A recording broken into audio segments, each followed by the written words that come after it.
USD and everybody. Today we are in Podil, and I am with real life G.I. Joe.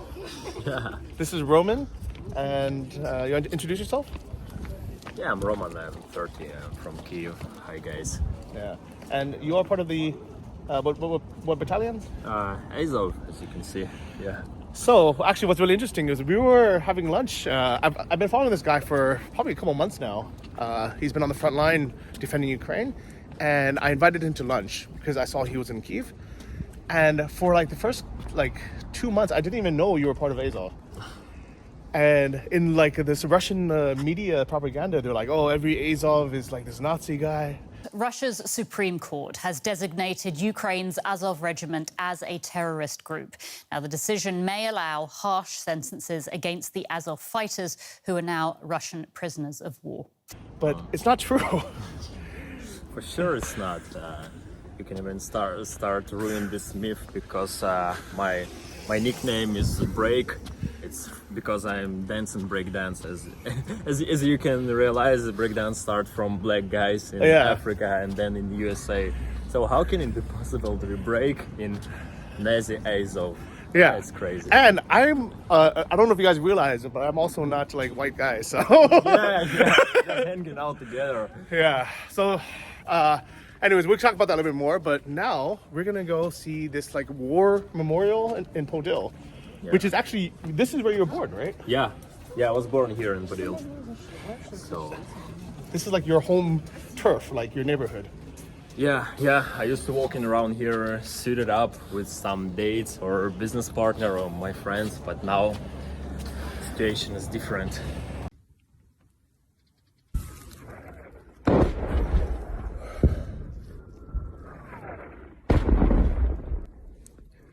Та байдуже.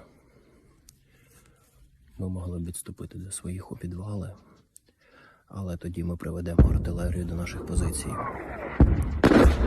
Тому ми перечікуємо тут в посадці.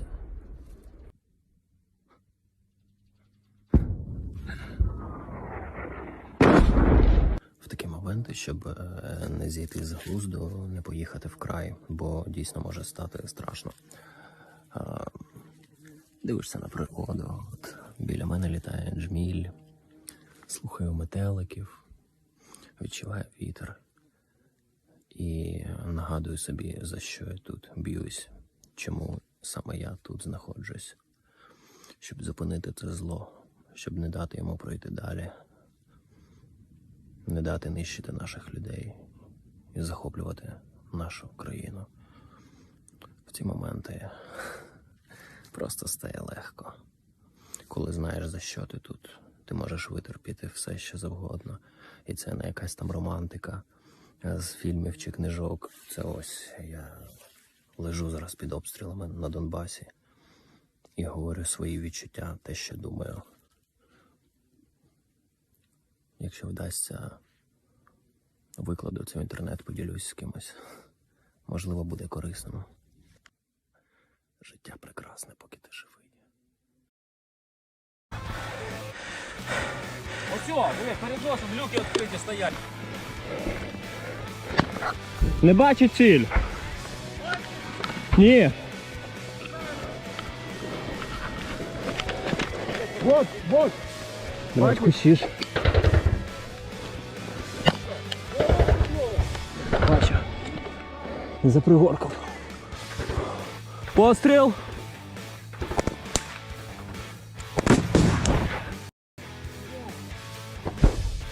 Влучання! Попав! Якось так.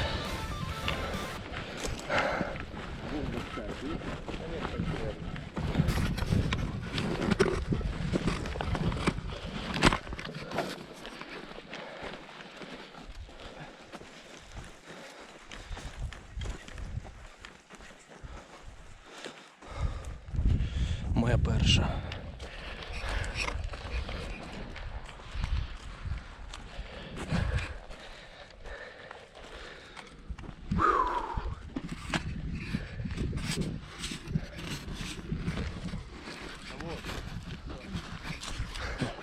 Моя перша підбита російська техніка. БМП, який напав на наші позиції. Знищив його Зенлава. Він задимівся, відступив від позиції і залишився тут покинутий в полі. Круто. Продовжуємо роботу. Я дуже радий. So it's so crazy because now, actually, in just the short time that I've known you, I've seen like the three sides of you. Like the first when I started following you on Instagram, it was you on the front line, Yeah. like literally defending, in full like weapon mode. Yeah. And then when I met you, I realized actually you were like a real estate agent, like a businessman. Yeah, yeah. So here's some clips about just like earlier today. So Roman, Yeah. is this how you look normally when you're not in uniform? Oh, and it's nice clothes, so hard, fresh and clear. Yeah. It's perfect. Because before the military, before the war, you had a professional job. Yeah, I was doing real estate. I was closing the deals with foreigners, and it was amazing. I have dealt with smart guys. I was in clean clothes. I was living in good apartment in city center instead of living in trenches somewhere in deep in forest. Yeah, because that's the part of war that a lot of people probably never think about or talk about. Is they said the 80% of war or 90% of war is waiting. Yeah. Most of the time, you should just live in uncomfortable places, eating not delicious food and wear the same clothes, and mentally it's really hard. Yeah. Well, thank you for sacrificing this luxury, nice, comfortable lifestyle. What made you decide to join the military? Man, I like this style so much, and, so hard. So I'm ready to put all on the map. I'm ready to sacrifice myself just to protect all things that I love and all things that I believe. I like it. And actually, on this point, I saw an interview of you where you were saying, I think a reporter asked, how do you feel about coming back to Kyiv and you see people living so normally, while you guys are fighting on the front line and you're dirty and sweaty and you're risking your lives, but so many civilians are just walking around like life is normal. Маємо нагоду і честь велику з Романом поспілкуватися. Ми бажаємо вам доброго ранку, дякуємо вам, що вам вдалося завітати до нас. Дуже приємно вас бачити в нашій студії. Якийсь, напевно, дисонанс, що зараз люди повертаються до того умовно мирного життя, яке вони були, спостерігали до цього. Розкажіть ваші емоції. Мене особисто дуже радує, що люди повернулись до нормального життя майже повністю. Зокрема, тільки бензину тут немає, я бачу. Тому що це показник того, що ми все-таки робимо потрібну справу, і приїжджаючи сюди, я, наприклад, можу побачити результат того. Ми б'ємось там, а люди тут продовжують жити.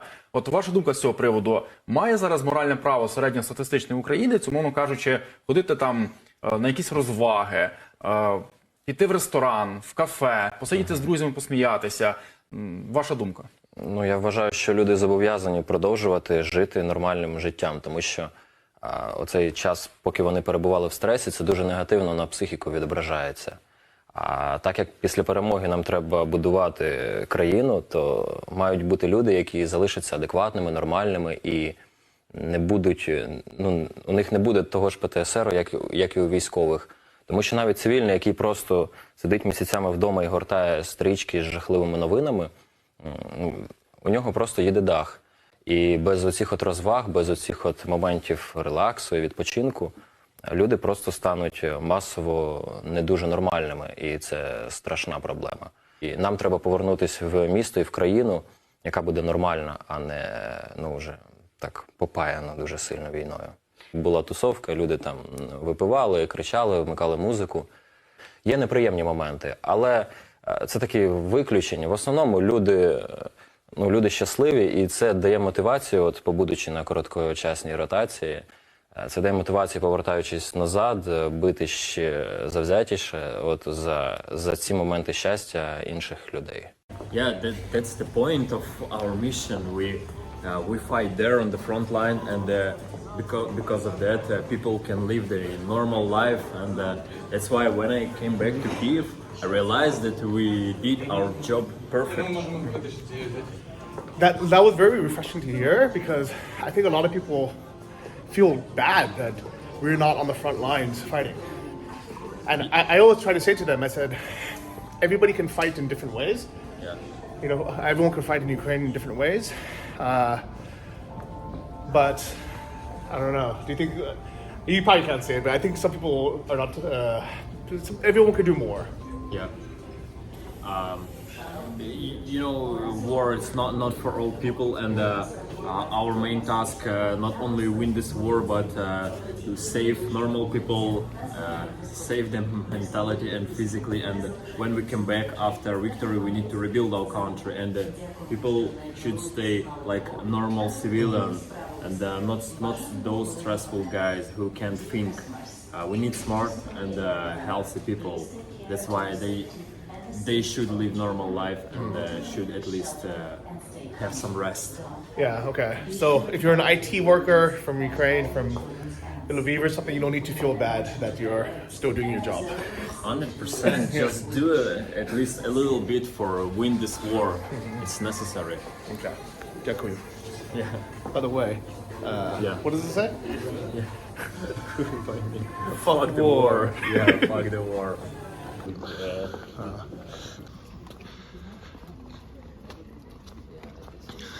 Oh, look at this carpet. Oh, we will definitely. Let's have a nice little walk on this carpet, guys. Yeah. Yeah. Please go first. Yeah.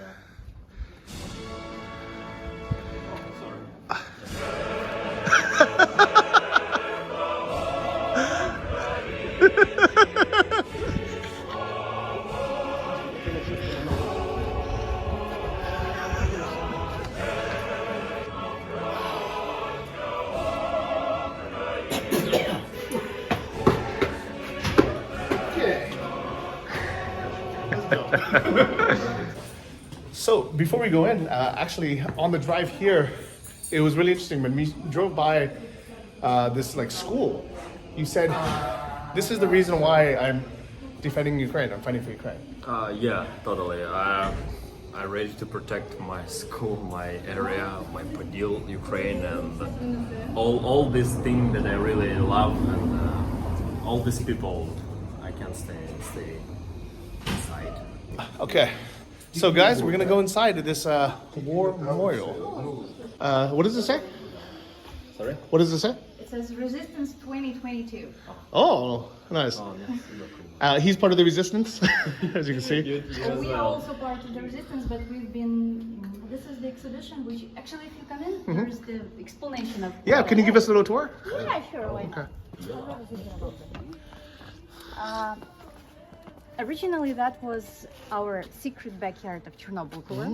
But starting from the beginning of the active phase of the war, instead of doing tours into Chernobyl, we started to do the volunteering job as a lot of the Ukrainians. So we started to help our military, our civilians, medical institutions. We do trainings on the actions on what to do in case of the nuclear war or of the use of the chemical weapon, how to work safely in the radiologically contaminated areas, because we also know that we used to do tours to Chernobyl.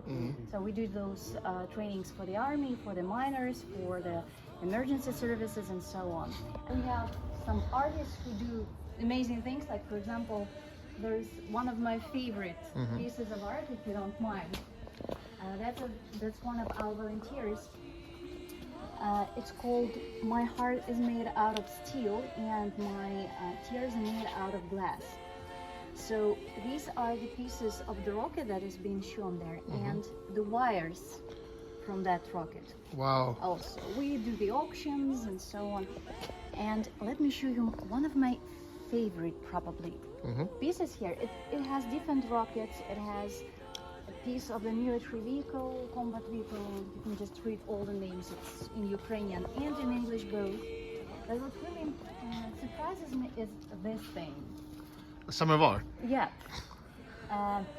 It comes from Hostomel. It was taken from the trenches, from the Russian trenches by the Ukrainian army.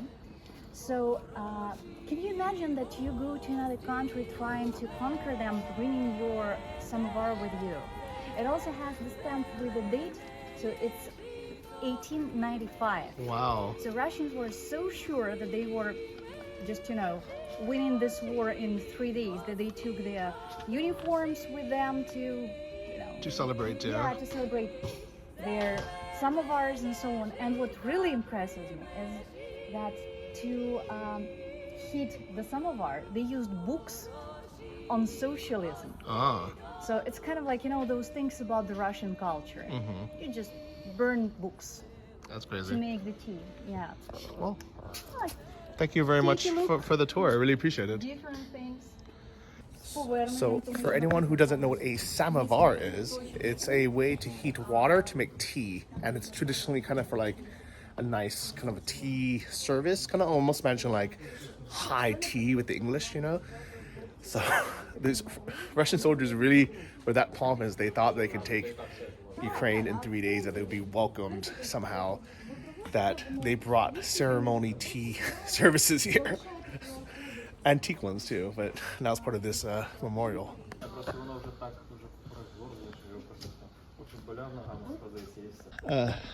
So Roman, Yeah. what do you recognize here? Like, what was the first thing that you have seen? Enemy's clothes for sure. Yeah, Because, can you show me? This shit When we here. kick them out from our position, so they run away. Russian stuff With the bullets and a little yeah. bit of blood. Yeah. Okay, so we have first of all I recognize the clothes because when we kick they from position they run away so fast, so they drop everything on the position and even they drop dead comrades as well. So we're just walking around and look at everything what you can see on this wall. Wow.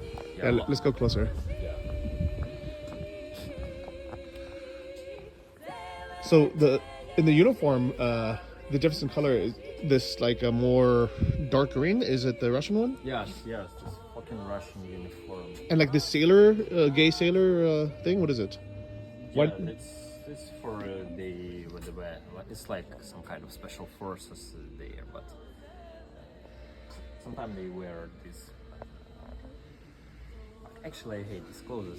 Gay clothes. Let's go. Yeah. It's better idea. So this was a part of a Russian military plane that. That was the seat. The seat. Russian plane Yeah. C-34. Well, basically, this is half of it because there are many cases when Russians actually damage their those seats. So the pilot does not get present in Ukraine. So instead of using the parachute, it just tears in pieces. That's kind of like how they care of their people. Oh. So that's just the back of the seat. So the pilot doesn't survive. Yep. Wow. And there were a lot of those cases. So that's the back part of the seat. The second part and the pilot just was torn apart, basically. Wow. So what else do you see that you recognize? Lots of their food. The orc food? Yeah, I saw this in some like kindergartens actually in like Bucha, Gostomel area.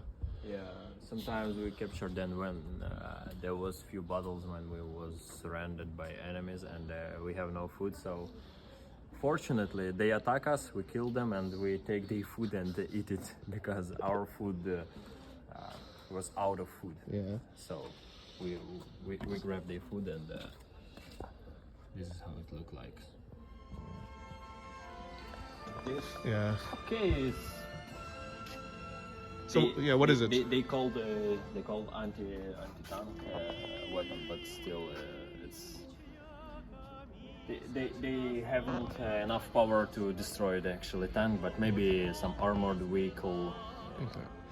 But nothing more. So and against infantry, yeah, we can shoot them.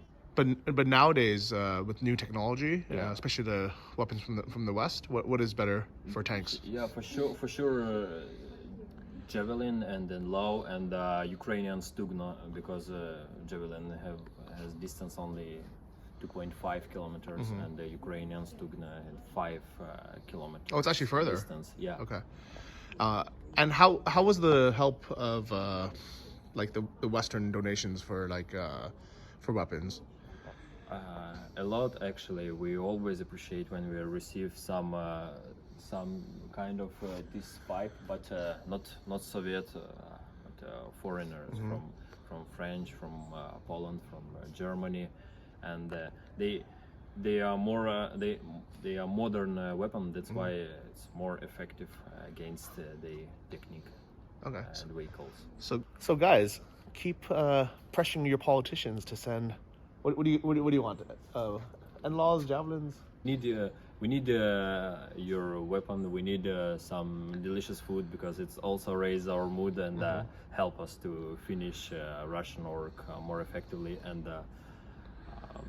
something more, because your army is more modern, and you can help in different way to our army, and you should realize that we stop pure evil on the boundary, and if in case we fallen down, it will be not good news for you, because Russia didn't stop. Just watch the news and listen what the people said. They want to conquer the whole Europe. Well, I think all that is right. We're seeing a war in Europe, and I think it's been proven this morning that all those who thought that deterrence would work, that Putin would never do this, and that if he would do it, it would only be a limited action to secure the little statelets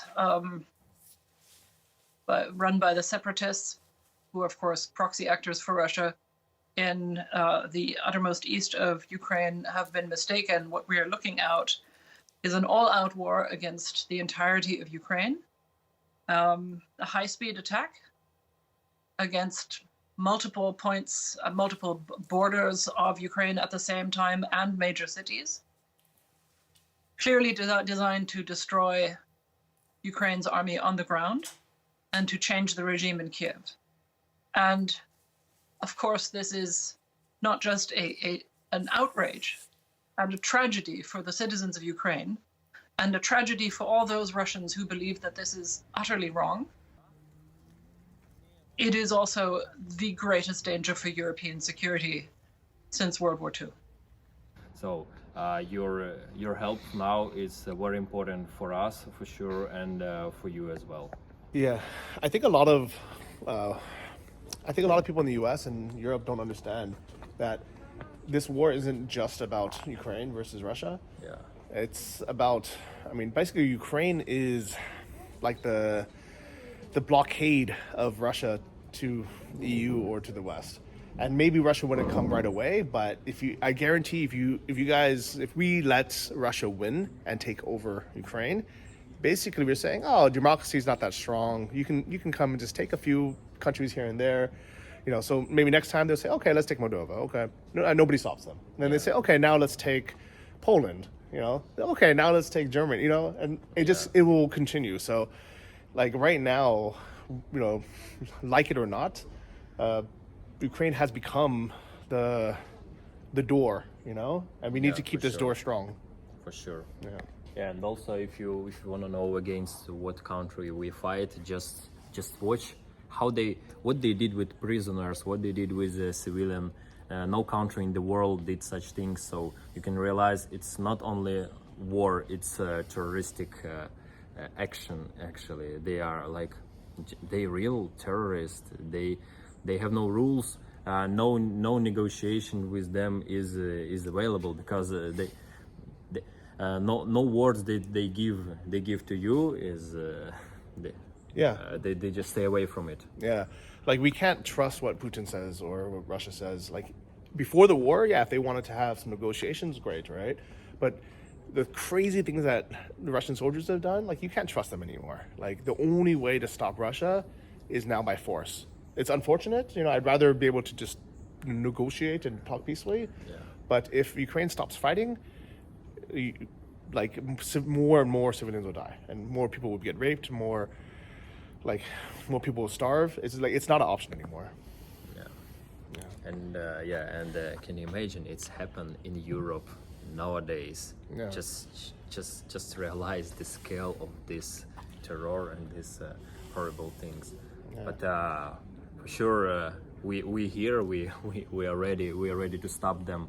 We're strong enough to do it, but we need some extra helps from you as well. Yeah. Thank you guys. Okay, so before the war, you were doing Chernobyl tours, right? Yeah. What do you think of these Russian idiot soldiers who started to dig up in Chernobyl? It's a complicated question because on one hand, it's funny that the whole world knows that you There's radiation. are not supposed to be digging trenches in the Red Forest. But on the other hand, to be honest, it was not that bad as it seemed to be, because basically that was a special information operation that we've been raising everywhere in social media and giving interviews and so on, saying that, you know, Russians are going to die, they're not supposed to be doing that, because according to many military specialists, Russian troops were supposed to stay in Chernobyl zone, threatening the whole world with having Chernobyl nuclear power plant like they have Zaporizhia right now. And also it would be complicated to make them move out of the Chernobyl zone. So the idea was to kind of like spread panic a little bit, and it actually did work, because for example, all those Russian troops that were going through Belarus, Belarusians were also scared, like, because they were bringing radiation with them. Belarusians were not really happy when Russians started to send back home stuff that they stole from Ukrainians, because it was going through the exclusion zone, it could be contaminated and so on. And then there were those stories that, you know, oh my God, my son is somewhere in Chernobyl, he's going to die, he's not going to have kids and so on. So basically that part was not that bad. So ended up being a good thing that they were stupid. Yeah, true. But it was a good thing that they did live because of that, and the huge part of the Ukraine was liberated. So. Oh, that's good. Oh. Yeah. So, guys, we should be thankful for how stupid these Russian soldiers are sometimes. True. No. They weren't even coming in.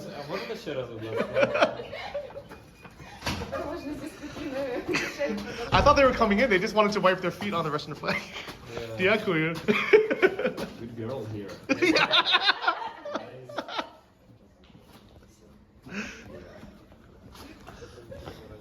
So that was interesting going into that memorial. Yeah, for sure. Good memories. Yeah? Good or bad memories? I don't know. Mixed. Yeah. I think mixed. I think it's good for normal people to be able to see what's happening. But it's also strange that normally these memorials, these museums, are built after a war is finished. Yeah, we used to visit some such memorials from Second World War or something like that, but not nowadays war. Yeah. I don't know. Well, like, what do you think about tourists coming to Ukraine now? Is it good or bad? No? Yeah. I think it's okay, because it's also some kind of, first of all, this is some extra money for Ukraine. Secondary, it's information war, because people came here and they realize that like it's pretty safety, for example, in Kyiv, and they can talk to people, they can listen the live stories from people, and they can more understand not from official sources, but from real people what's going on here, and feel the spirit. This is important. Yeah, I mean, I guess in one hand it's good where people can see, like, okay, you know what, like Ukrainian people are, you know, going on. It's relatively safe. But at the same time, I'm afraid that like people will come and be like, oh, actually, maybe it's not as bad as we see on TV, because here, like in Podil, everything is very safe, right? Like you have like some, you know, women sitting here. It's sunny. Okay, I have answer for that, because in Podil everything is good, but if it's going to be interesting for you, you can visit Bucha, you can visit Irpin, you can visit close to Kyiv places and realize what's going on here. But actually, the videos right before this, I was in Bucha and Irpin, and I was surprised they rebuilt it so fast. Where even there, where just 2 months ago when I was there, it was so badly destroyed. And then 4 months ago, it was under Russian occupation. People were getting killed and raped, and were dying every day. Like Ukraine, like they rebuild so fast that it's hard to even like see what's happening. And obviously they cannot go to the front line, so they cannot see what's happening in like Mariupol today or Donetsk. Like it's a weird situation, you know. Yeah, pretty weird, but also it's okay. We rebuild like Phoenix. We burn so fast. Yeah, and it's not the first time that Ukraine has rebuilt and got strong again. It's good motivation and show us how strong we are, and for sure with your help, guys. Yeah. Well, okay. So how can people actually help? Tell me. People can help on the informational war, on informational front, because it's very important to share what's actually going on in Ukraine. Yes. And secondary, you can find some organization or some soldier which really fight on the front line, and donate them and ask them what they really need, and help them to buy some cars or some foods or some stuff to help them win this war. Yeah. So we were talking, like we were having lunch, and you were so happy eating this Ukrainian food. Yeah. And I was like, oh, actually, what are you eating on the front lines? And when you told me, I was like, I guess it makes sense because you don't have like a refrigeration or a kitchen, but it's like tell everyone, like, what is it like when you're in the trench? What are you eating? In the trench, we're eating just some kind of fast preparing soup or rice or oatmeal or maybe some kind of conservation meat. So no fresh food, no vegetables, no fruits, and no vitamins. Plus lots of exhausting, so much sleepless night, and that's why we need some fresh food there as well. But how can people get it to you? I don't know, like can they do it through donations, or how can people even get you the fresh food? It depends. Maybe fresh food. It's not so easy, but because of donation, we can come back to city and buy some food. At least for now, I'm on little rotation in Kyiv, and I have opportunity to at least for a few days eat healthy, fresh food. But like, for example, if we can collect some donations, can you bring like good food back to the soldiers on the front line, or logistically, how would it work?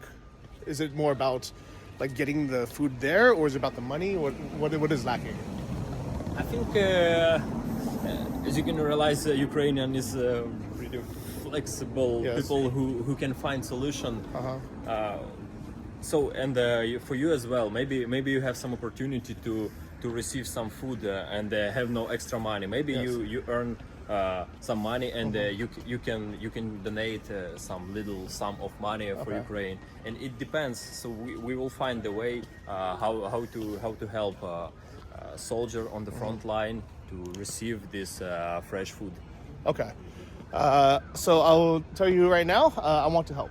How can I help? Like for example, if I want to donate $100 or $200 or $300, like what can this buy?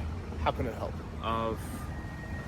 I used to fight on the front line, but I have PayPal also. My sister used to help with this organization because sometimes I'm not online. I have no internet on the front line. So in this case, I can leave or PayPal or some extra way. I don't know, actually, extra way for foreigners. Yes. Okay. PayPal, I think, works. I'll leave all his information in the description below, and I will send you a donation right after this as well. So I want to help. Thanks.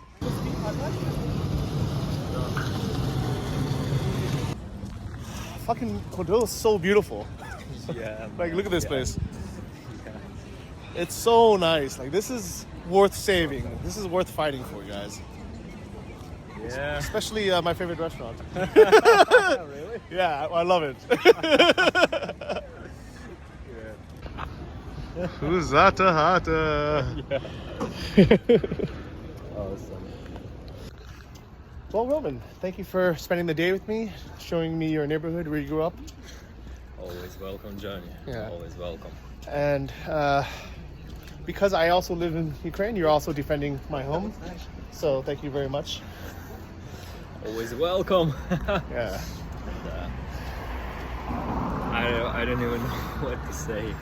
See you later, guys. Take care, guys. Yeah. Hopefully we'll see you here during peace times. Yeah. Came here as a tourist. Yeah. Show you the perfect place of our country. Yeah. Till then, guys, keep supporting Ukraine. I'll have all the links below. See ya.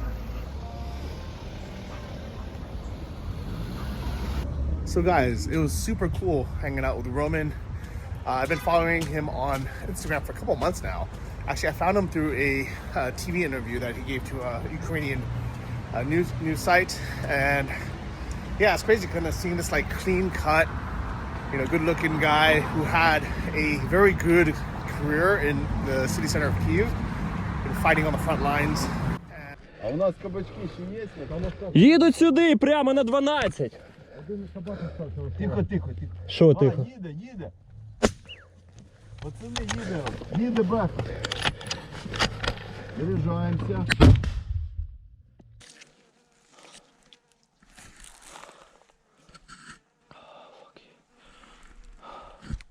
And I'm really honored to have had lunch with him and be able to spend a day with him.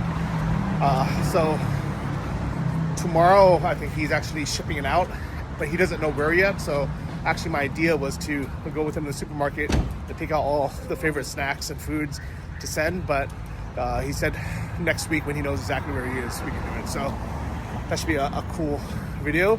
But yeah, I wanted to kind of quickly mention also, when he told me that he was part of the AZOV Battalion, I was actually really surprised. And actually, now that I think about it, I shouldn't have been surprised, because nowadays it's literally just any other battalion.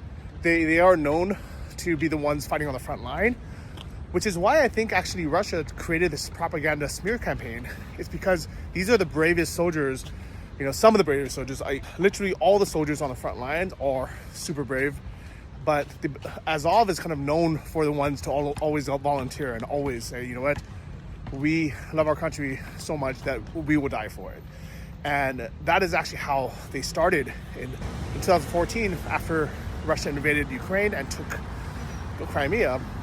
They formed together from a football club, like a soccer fan club. So imagine like the Texas Longhorns or something, the fan club said, no Mexico or no Cuba or no Russia, we will not let you annex part of the United States of America. We're not let you take Florida. We won't let you take, a part of America. We will fight back.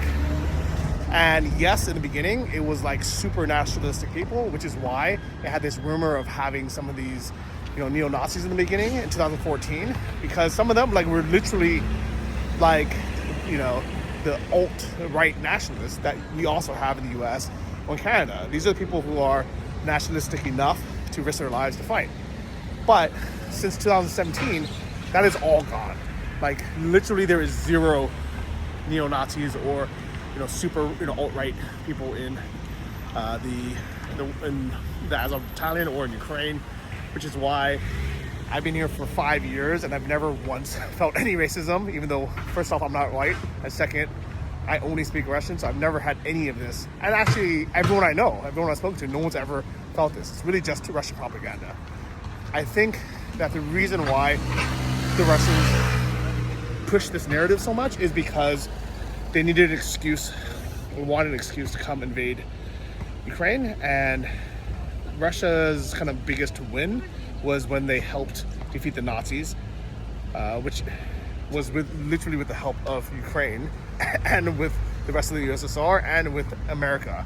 So that's kind of their one claim to fame, and it was an easy narrative to sell. So I can tell you guys 100% that in 2022, Ukraine does not have a Nazi problem. AZOVs are not Nazis. They're just normal battalion members, the normal Ukrainian army members, and they're heroes.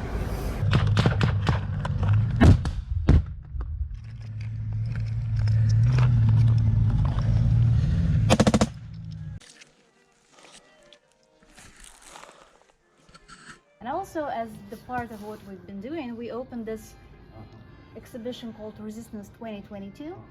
So the idea of this exhibition is to show the heroic actions of the Ukrainian army. So different military troops and volunteers who raise help for them, they collected their trophies and they showed those trophies here. So everyone who just passes by in the on the streets of Andrews Descent can take a look on what they do, on why actually it's important to still, raise help, how it's important to support them even today. So there's the possibility to take a look at different trophies and also to support them. So for example, you can read about different military troops or volunteers who help them, and you can donate directly to them in case if you want to. So there is like no one in between. Okay. And also here we have small charity shop. It also goes directly to the volunteers and to the army and so on. So it's all, the main goal is just to keep on helping the Ukrainian army. So if you take a closer look, we also have some events that are going on here. Like for example, we had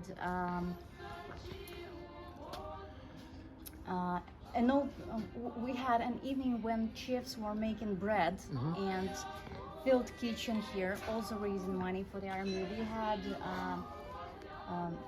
a play here also. They were raising money for something. So basically, we've been